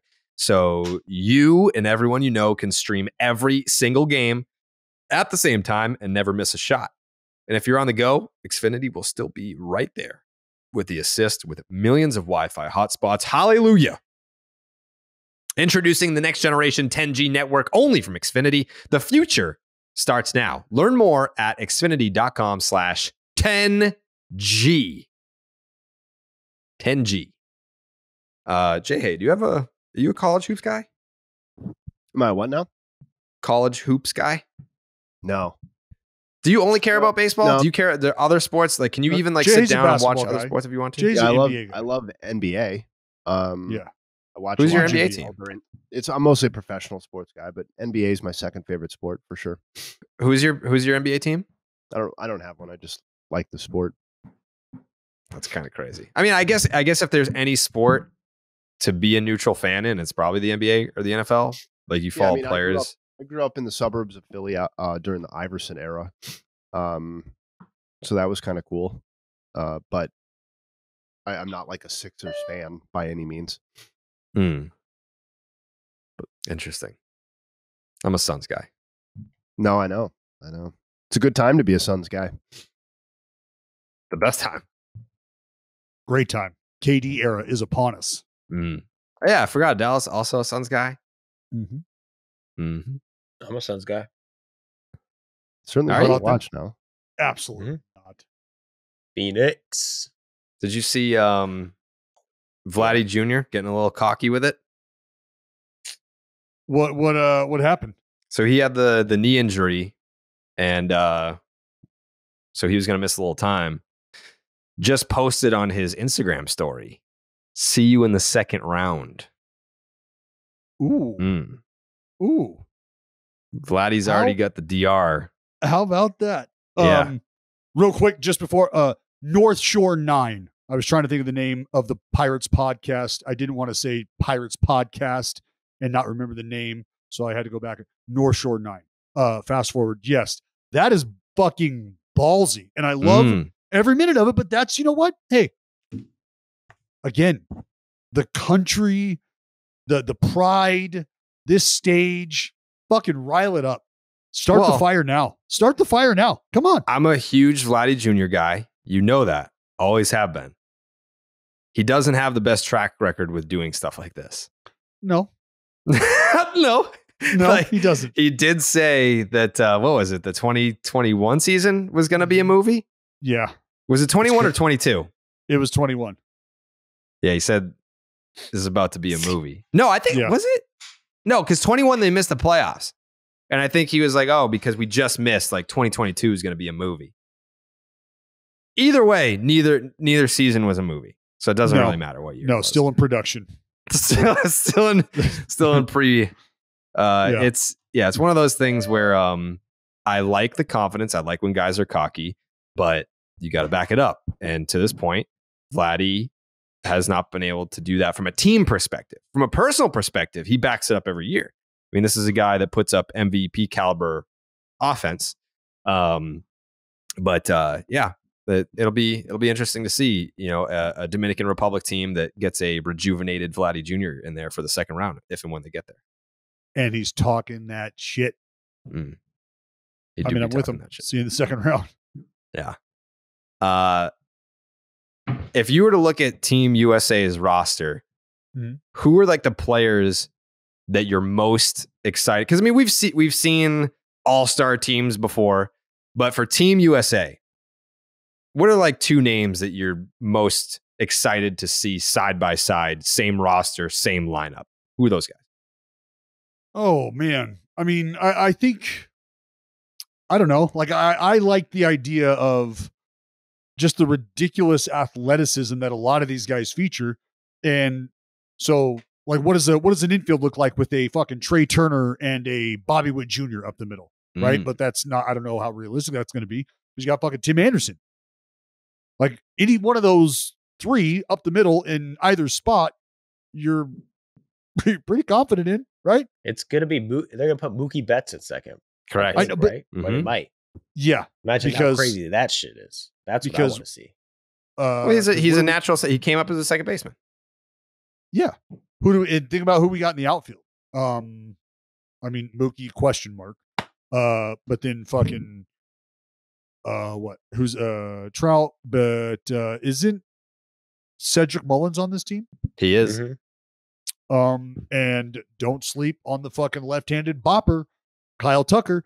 I don't know that any collection of those names though together is something that I'm like, oh, but this right here, like there's, okay, Mike Trout and Kyle Tucker together.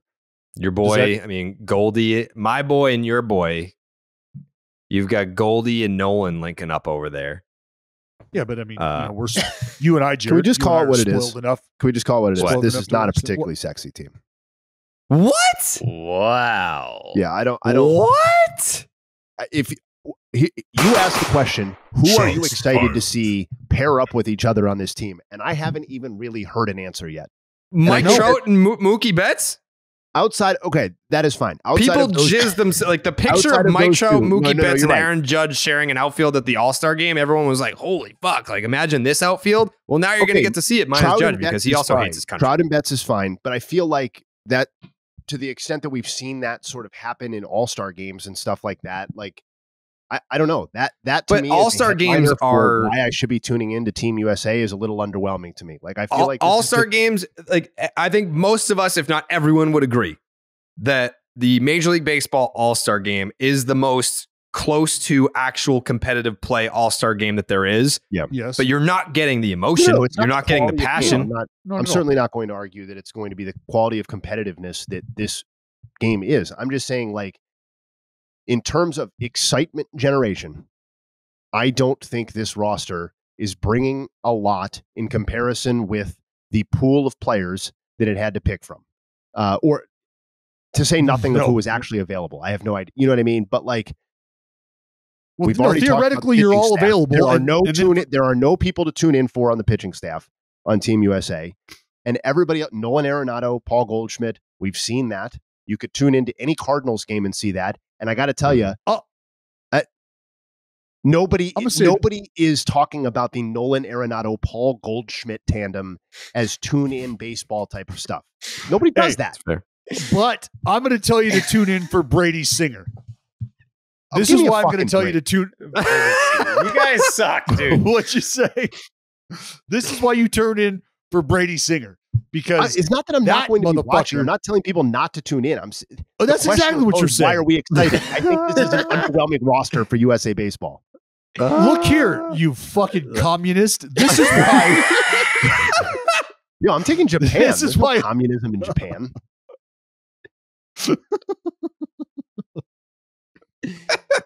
Hey, but I seriously remember Brady Singer when he was in fucking Florida. Jay, do you remember? We were at this College World Series when he was fucking, or no, was it at the College World Series? Maybe it wasn't. But anyway, like it was a rain out, and Brady Singer was on the mound pitching and had to come off the mound and had a fucking what I could really only classify as a fucking breakdown on the mound. Like he was not happy, pissed off. So I feel like if this dude, like if somebody could just, inject a little fucking patriotism in him and get fired up, like the whole country versus country and that, like, I'm going out on a limb here trying to get you excited, Jay. Who's guaranteed to give us? Who's guaranteed to give us one of those moments? One of those like fired up, viral, like highlight, that's slow mo. Like is Pete Alonso. That's who. That's who's going to provide that. I bet. Nolan as well. Nolan gets fired up. How about a Lance Lynn? Just fucking blow the doors off somebody to fucking close the fucking game out or so. I don't know. I mean, we got options down there. I don't know. Dude, but I bet Lance Lynn loves his country so much, dude. Fuck yes, he does. He lets a heater rip, and he's just gonna fucking cha. Here's the fucking cheddar. Fuck you, America! Double rockets. That's the fucking WBC I'm here for. Yeah.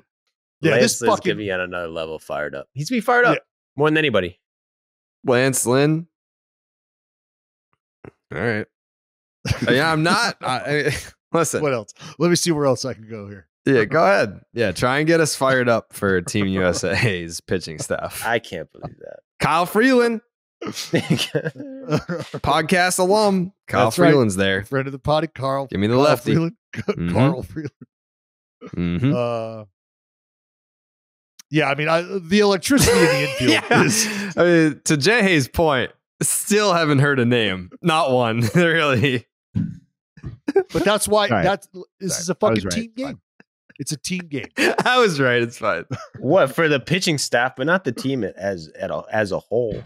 But you definitely, as they say, you can't win a baseball game if you pitchers suck. Well, you can't. I'll say this. I'll put your feet to the fire. Okay. All of you. We won this shit in 2017. Was our pitching staff better then? Because they had Stroman. Stroman was great. Was the guy. Yeah. Mm-hmm. They had Drew Smiley. Still balling. Was there. They had Chris Archer, who only pitched one game and then had to leave. He sucks. Like, there was no big name pitchers on that team at all.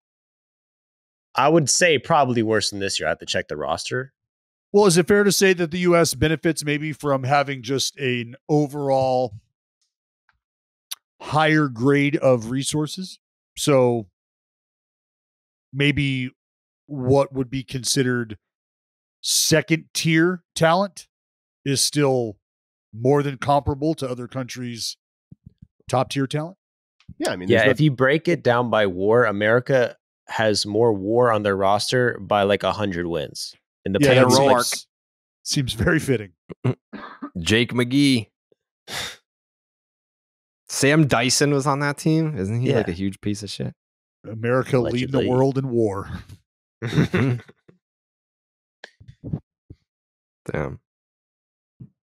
I don't know. Yeah. I mean, the point's valid. They won the whole thing without a stellar rotation in 2017. Well, they can win. I mean, they're what, the favorite or the second favorite behind the DR, according to DK? Yeah, it certainly can happen. Just not excited to watch any of those pitchers pitch. Except for Brady Singer. Yeah, okay. Fine. Bueno. Why do you think that star pitchers don't want to play in it? Is it the obvious that they just don't want to be executing max effort competitive pitches?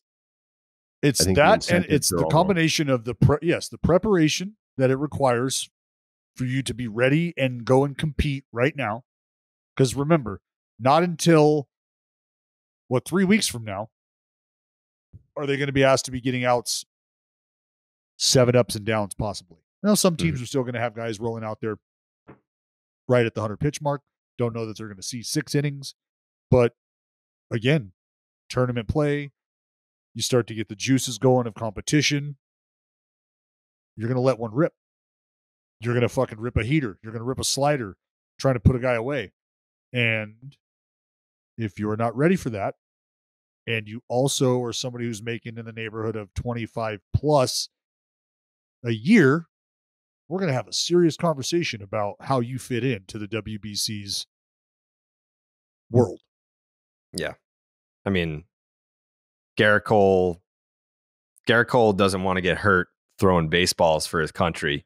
like my great grandfather had a choice to go to fucking Korea and fight that war. His ship sank. And he fucking survived. Buried in Arlington National Cemetery. He's a goddamn hero. And he risked it all for America. Garrett Cole doesn't want to throw a fucking ball. Doesn't want to risk anything for America to throw a ball. I'm just saying. I mean, priorities have changed in this country a lot.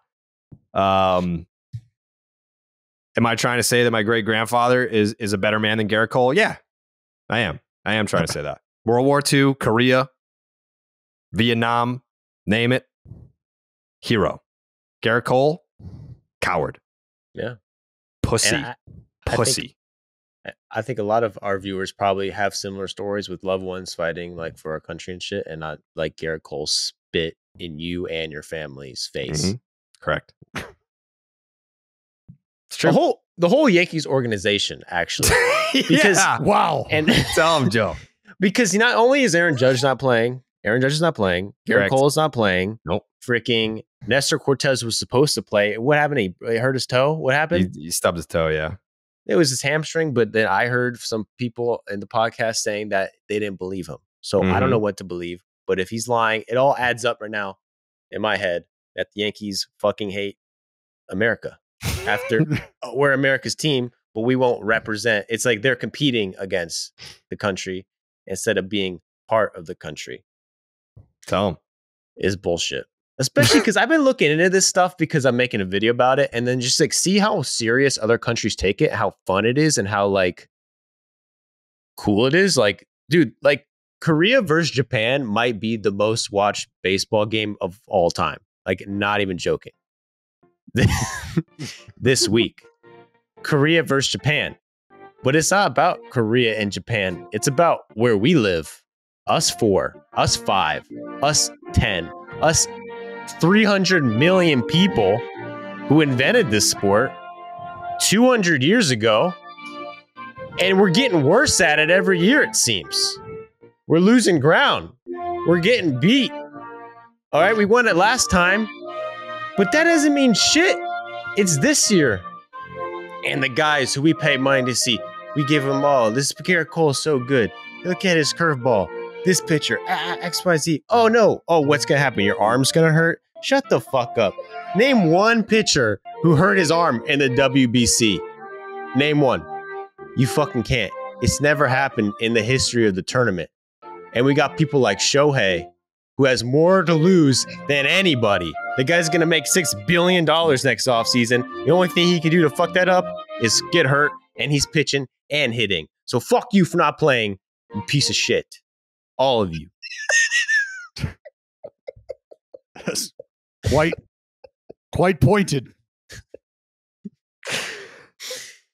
Dallas would have played. Dallas would have fucking left it all out there, dude. Dallas would have played, and you guys wouldn't. What would Dallas do?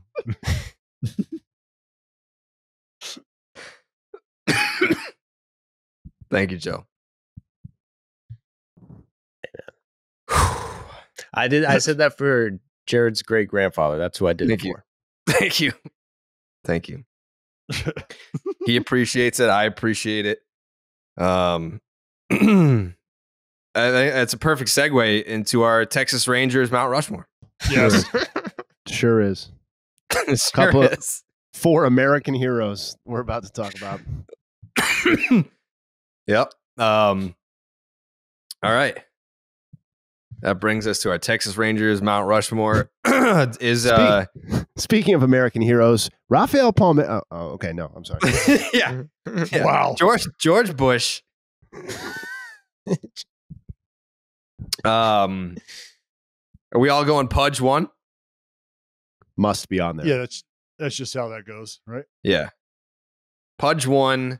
I feel like we're probably going to end up with having 2 and 3 will match up, but it's a debate about I'm just going to say it up front because this is my controversial pick or non-pick. No Michael Young for me. Really? Wow. Yep. No Michael Young for me. Yeah, I disagree. That is a little okay. All right. I'm looking for the fucking list of because I know it was in an old. Can you explain why? Or is that part of your other selections that you'll get to? It's part of my other selections. But I will say this. It came down to having a comparison with Adrian Beltre, who played, I think, 5 less years with the Rangers than Michael Young, but had like double the wins above replacement. Yeah. So that was ultimately the deciding factor. I mean, this was something that I looked up 2 weeks ago, so I'm going off the dome here. What if I but told Adrian you Beltre in far fewer seasons in Texas was double, if not triple, the player. I made room for both those dudes. Really? Well, I just tipped my hand that Adrian Beltre is also on my Mount Rushmore. Yep. I believe I had him as my number 2. Yeah, I did. Yep. Yeah. If you don't have Beltre on, just say it now. Just get out of the way. Which is crazy because, I mean, it's a compliment to Beltre that he was still that quality of player at that point in his career. But that was like his 4th team. He went from the Dodgers to the Mariners to the Red Sox to the Rangers. Finished out his career with Texas and got his jersey number retired by his 4th stop on his in his big league career. Crazy, very rare. I don't know that there are many players that can say that they did something like that. It's a fascinating career arc. Yeah, and he had a runner-up MVP season in 2004 with the Dodgers to Pujols, the 105-win St. Louis Cardinals, who got absolutely fucking throttled by the Boston Red Sox in the World Series. Didn't even have a lead at any point in that World Series. The 105 St. Louis Cardinals, MVP Albert Pujols. So do all 4 of us have Beltre too? Say that again? Do all 4 people have Beltre? Yep. Okay. Yes. So that's 50% Number of 3? The Rushmore right there. Right off the board with Pudge. Pudge and, right off the board. Pudge and Beltre. Pudge and Beltre. My number 3, Juan Gonzalez. No. Oh, I'm so glad you did this. Let's fucking do this. Let's fucking do this. Juan gone. Juan gone. We're talking about a guy who was with the Rangers from 89 to 99 and then back again 02-03. 2-time American League MVP was Juan gone. I'm so Folks, glad. let's remember this. MVP votes, Jay, in 4 other seasons. Yep. You don't have Juan Gonzalez, Jay? No, he wouldn't have even been my 5th choice. Oh, if we did a 5-person God. Rushmore, I would not have put Juan Gonzalez, and it's Pudge won the MVP 1 time, Correct. and he shouldn't have even won it when he did. He won it in 1999. The only reason why he won it is Correct. because 2 asshole writers left Pedro Martinez off their ballots entirely. So he shouldn't even had 1. I agree. So we got Pudge on there as some sort of fucking lifetime achievement award. You want to take Juan gone, not even in your number 5 spot because he had 2 fucking MVPs? I have some troubling news for you. Juan Gonzalez should also have 0 MVP awards. And unfortunately, when you take away the gloss of those 2 MVP awards that he shouldn't have, he doesn't have Pudge Rodriguez's catching and Hall of Fame resume to fall back on. Juan Gonzalez might be the biggest fraud MVP of our lifetimes. My I looked at God. this The ahead of year that podcast. Juan Gonzalez won the MVP, 1996, motherfucker hit 314 with an 11, with a 10-11 OPS, 47 homers, drove in 144 runs. Yep. 33 doubles. His other MVP season, he hit 318 with a 997 OPS, led the league with 50 fucking doubles, 45 home runs, and drove in 157 runs. And Jay Hay is telling me this guy sucks. So let me tell you something. So you cited his. So we're going to start with the 96 award, since that was the first one. You cited his OPS as one of the reasons why he might have won the MVP award.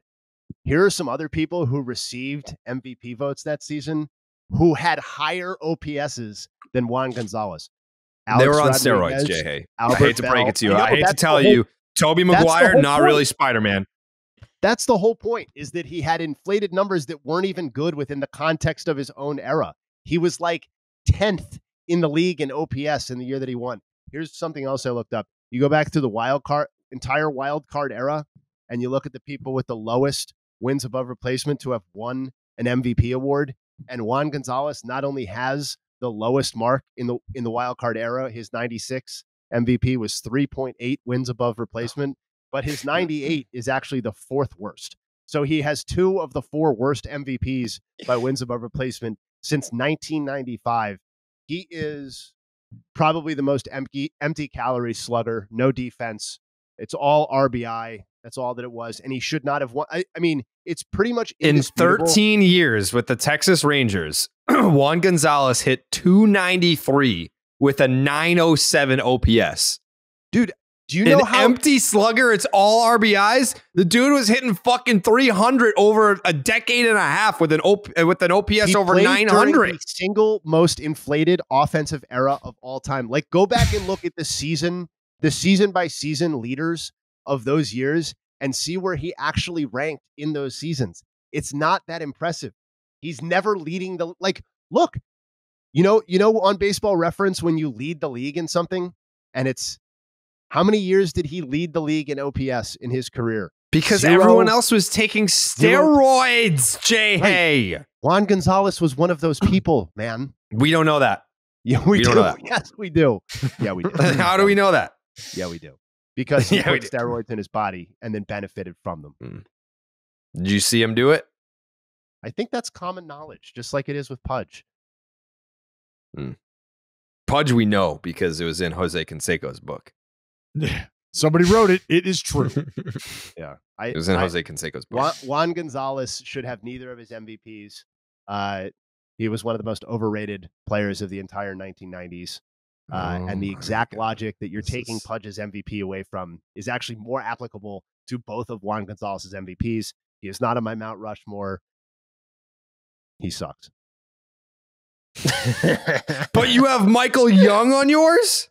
I do, because it's not about it's not the wins above replacement leader. Jay Hay. How many years did Michael Young play in Texas? 13? Michael Young is the Rangers leaderboard. He just How many years did he play in Texas? Also, hold on. You know what else he has that Juan Gonzalez does not have? He also has the shine of having participated on teams that actually mattered in the Rangers' history. In fact, 13 years answers my question. In Rangers' history. Michael Young played the same amount of seasons for the Rangers as Juan Gonzalez. You're putting Michael Young on there as a Lifetime Achievement Award when he played the same amount of seasons with the Rangers as fucking Juan Gonzalez. He leads the Rangers all time in plate appearances, runs, hits, total bases, doubles, triples. He hung around. Base, sacrifice fly. He also leads in strikeouts, hung around, double plays, and outs made. That's an underrated leaderboard. Outs made. He leads in that too, which means oh my god, you were his there. Fucking OPS is like 200 points worse than Juan Gonzalez, and they played the same amount of years. The only reason why Michael Young would be on anyone's Mount Rushmore is because he was there. Yeah. He's a model citizen. That's pretty much why he's on my Mount Rushmore, because he was there. Juan Gonzalez was there, and he was better. He was. Juan Gonzalez didn't play on a single team that really mattered. That's a team thing. Bad. But that's not his fault. It is, but he was doing the most. In the context of the franchise's history. We talk about all the time how the teams that go, like Michael Young was on some of the most relevant Rangers teams that there have ever been. In fact, the most relevant Rangers teams that there have ever been, because they don't have many. It's a sad Mount Rushmore. Yeah. Thank you, Josh Hamilton. Thank you, Josh. Anyway, I've spoken enough about Fraud Gonzalez. Michael Young is also on my Mount Rushmore. So that's Dallas, who's your 3? Maybe I'll see. I mean, mine's pretty easy. I'm a Michael Young guy too. Yeah, you are. I knew you would be. I'm a Michael Young guy too. That's Jared. It's fine. I'm not saying I'm not saying he shouldn't make the cut. But to say that I don't have to Juan Gonzalez wouldn't even be your 5 is crazy. I'm not. I land very comfortably on Michael Young. I know when I said it, and I prefaced it by saying, so I don't even need to participate. I prefaced it by saying this is controversial to not have Michael Young. I know that everyone else was probably going to have Michael Young. But my reasons for having Juan gone are more than justifiable. And I haven't even said my fourth. Joey, who's your three? I'm listening to both you guys. I mean, you guys both make great points. And I feel like I got to pick one to settle the argument. And, I think I'm going with Michael Young here. Yeah. Yes, you are. Yeah, you are. Jay, telling me the WAR, how do you win MVP with a 3.8 WAR? That's pretty crazy, dude. That's worse than Nico Horner this year. So, according to guys with calculators, Juan Gonzalez won MVP being worse than Nico Horner. Damn. Tough. That's perspective. That is good. How many MVPs did Michael Young win? Same as Nico Horner. Did he even get a vote? Maybe he was robbed too. Michael Young. He finished 30th. He finished 30th. That's good, right? He received plenty of MVP votes. Yeah, multiple years. He finished 8th in 2011. Led the league in hits 5 times. 5 times he got MVP votes. Michael Young's a good player. I'm not trying to slander Michael Young. I'm just trying to get what Juan Gon his due. That's all. Does anyone else have Juan Gon? Am I the only person that has Juan Gonzalez on their fucking Mount Rushmore? Yes. The year Juan won with a 3.8 WAR, he was 17th among people to receive an MVP vote in wins above replacement. There were Joseph, 16 do you have people. Juan Gon? Do you have Juan Gon, Joe? Nobody else has the guy with the fucking 2 Joe didn't worst fucking MVPs. say. Let the man speak. Who's your 4? I don't have Juan Gon. I don't have him. Sorry. Jay made a good point. It was a great point. You're deciding this on the fly? You're letting Jay Hay dude, influence your fucking Mount Rushmore in the middle of the segment? I think have some balls, Joe. I think that's one of the most commendable have things some balls, dude. You gotta stand up for yourself. You can't be stuck in your ways. You gotta be open-minded to see all perspectives. And you know who else lets them tell them what to do? Garrett Cole. Nestor Cortez. I mean, those guys are good guys too. I mean, they're on my who else gets bossed around and gets told what to do? Those guys. Just remember that the next time you fucking trot out here with a trash ass Mount Rushmore. 3.8, baby. Decided on the fly. Maybe Garrett Cole and Nestor Cortez should be on my Mount Rushmore. So who's your 4th?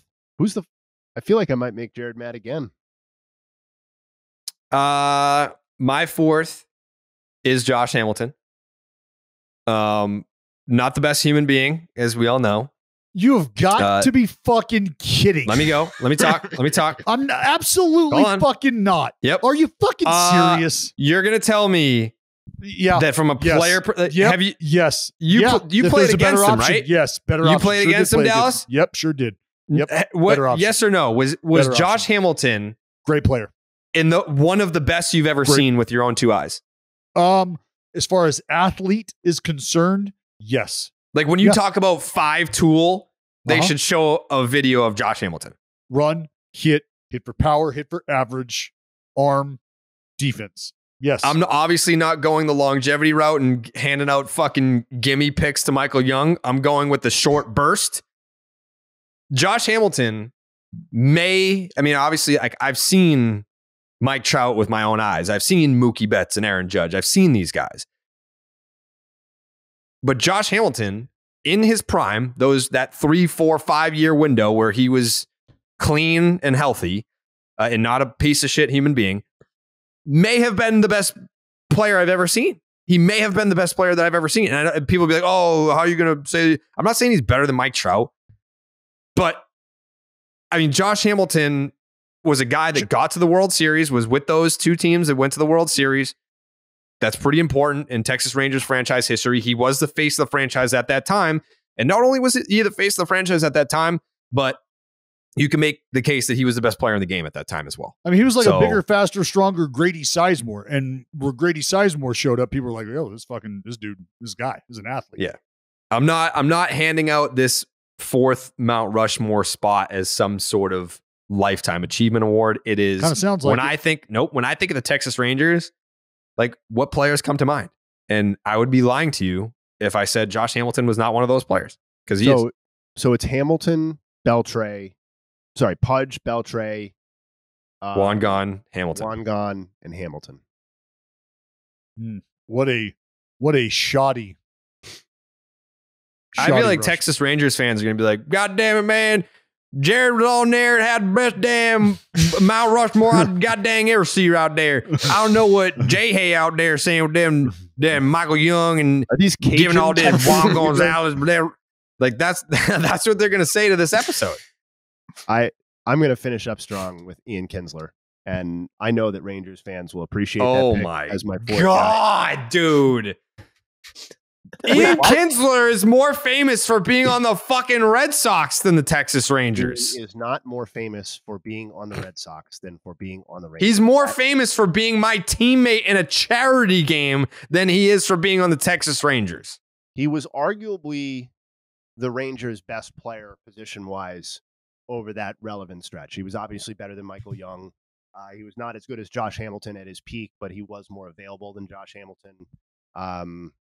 He's, I believe, 5th all-time in WAR for the franchise, so it's certainly within striking distance there. Yeah, I think I'm heavily representing the best era in Rangers history, and going with Ian Kinsler as my fourth.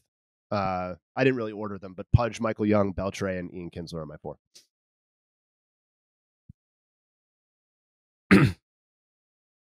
$54.1 wins above replacement, vast majority of which occurred with the Texas Rangers. Dallas? Oh, I'm such a sucker. I want to go with the Express.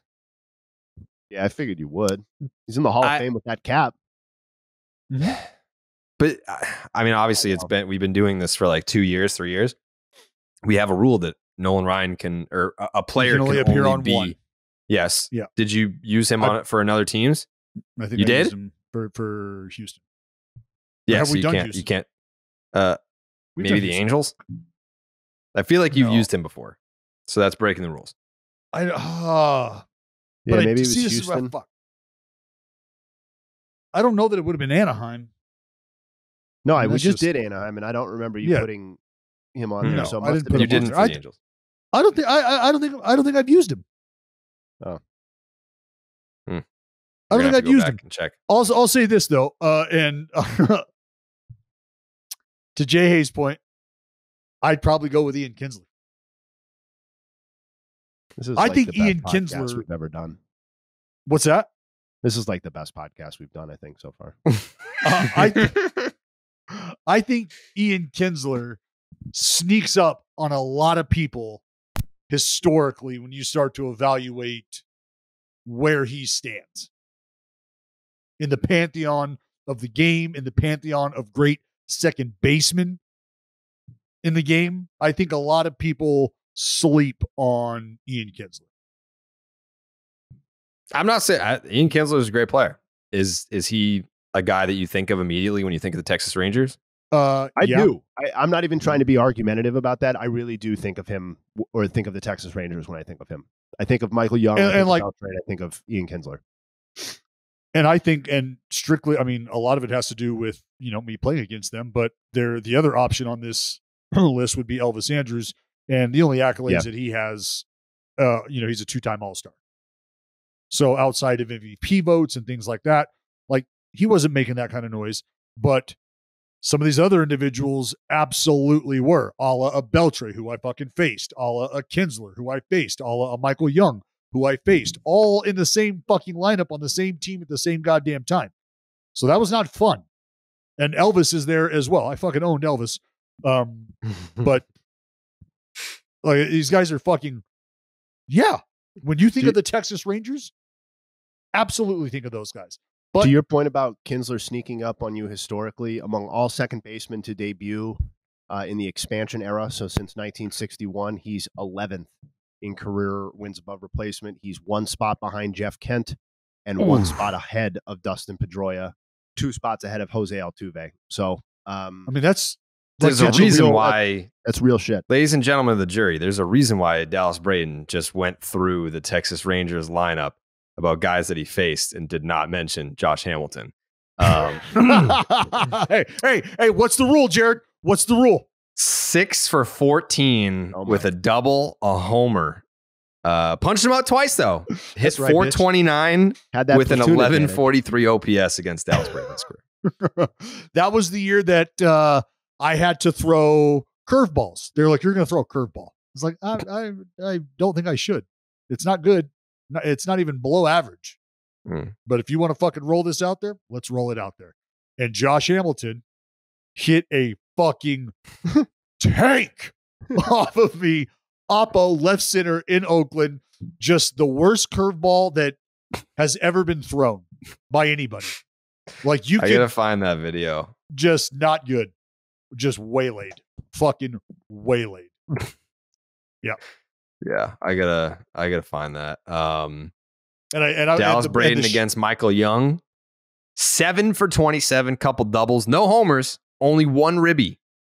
Walked him twice, punched him out 4 times, 259 with a 667 OPS. Keep him in the yard. Adrian Beltre also had 7 hits off Dallas Braden. 7 for 16, 3 doubles, a homer, 4 ribbies, 1 walk, 2 strikeouts. That's a 438 average with a 1283 OPS. So it's not too much to say that Dallas Braden might have been the difference in this Mount Rushmore. Right. Statistically, Ian Kinsler. This guy's an edge. I can literally and statistically make an argument for their Hall of Fame case. Wow. Ian Kinsler, 6 for 15, a double, no homers, no ribbies, 1 walk, 2 punchies. He hit 400 with a 904 OPS against Dallas. No damage. I don't know about that. Who's Joey's? Then we had Elvis Andrews. Elvis Andrews, 2 for 14, 1 double, no homers, 1 ribby, 5 strikeouts, hit 143 with a 357 OPS against Dallas. That is embarrassing. You know what we haven't mentioned? Who? One time? The Rod. Rafael Palmeiro. The Rod. Sorry.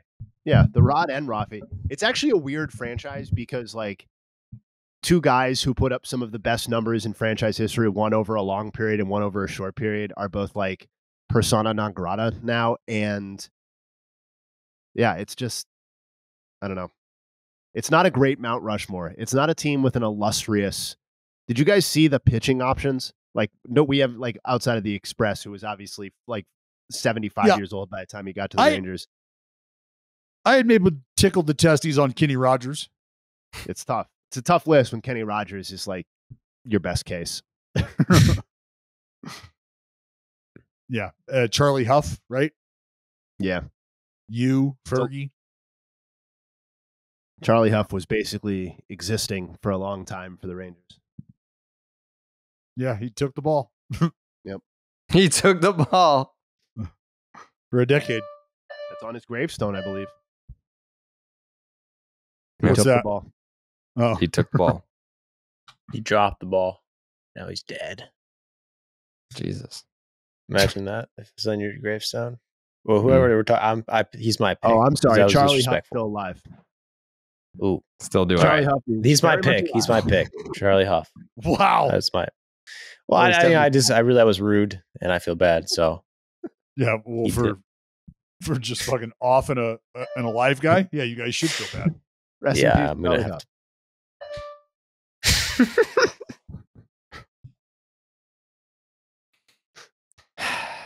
All right. Any final thoughts? No, just the WBC, alive and well. That's it. That's all I got. Want to give a shout out to Charlie Huff's loved ones. Hope they're hanging in there. Joseph? Same. Sorry.